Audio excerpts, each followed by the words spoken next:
फर्राटे से दौड़ रही इन ट्रकों को कभी आईडीएफ रेंगने तक नहीं दे रहा था। गाजा में भोजन से लेकर पानी की समस्या से 1.25 साल तक जूझते रहने वाले लोगों के लिए अब ये ट्रक उम्मीद की किरण लेकर पहुंच रही है।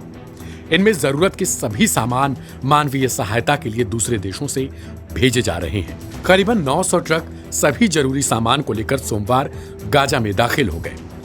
यूएन की ओर से इस विषय में जानकारी देते हुए कहा गया कि यह हर रोज के टारगेट से कहीं ज्यादा है। रविवार को भी सीज फायर होते ही 630 ट्रक लोगों की मदद करने के लिए जरूरी सामान लेकर पहुंची थी। सीज फायर में समझौते के मुताबिक इजराइल और हमास के बीच शुरुआती 42 दिन के युद्ध विराम का मकसद 15 महीने के युद्ध के बाद गाजा में हर रोज 600 ट्रक मदद पहुंचानी है। युद्ध शुरू होते ही इजरायली प्रधानमंत्री बेंजामिन नेतन्याहू की ओर से घोषणा की गई थी कि वह गाजा में लोगों को खाना और पानी से तरसा देंगे, और 1.25 साल तक उन्होंने ठीक ऐसा ही किया। आईडीएफ के आक्रमण से भारी तादाद में लोग भूखमरी, प्यास और ठंड से दम तोड़ दिया। इजरायली हमले में माना जा रहा है कि करीब 90% गाजा तबाह हो गया और तकरीबन 40 से 50 हजार के बीच लोगों की मौत हो गई।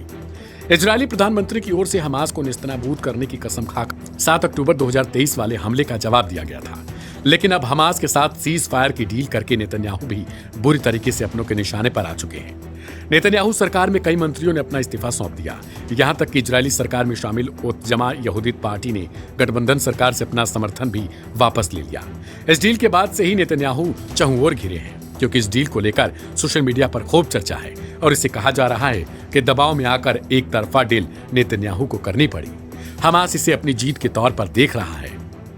गाजा में दाखिल होने वाले इन ट्रकों को लेकर विश्व भर में सुर्खियां बटोरी जा रही हैं, क्योंकि आईडीएफ जिन ट्रकों को अब से कुछ दिन पहले तक घुसने तक क्या रेंगने तक नहीं दे रहा था, वही आईडीएफ अब खड़े होकर उन ट्रकों को देख रहा है और बाकायदा उनको गाजा में एंट्री करवाई जा रही है।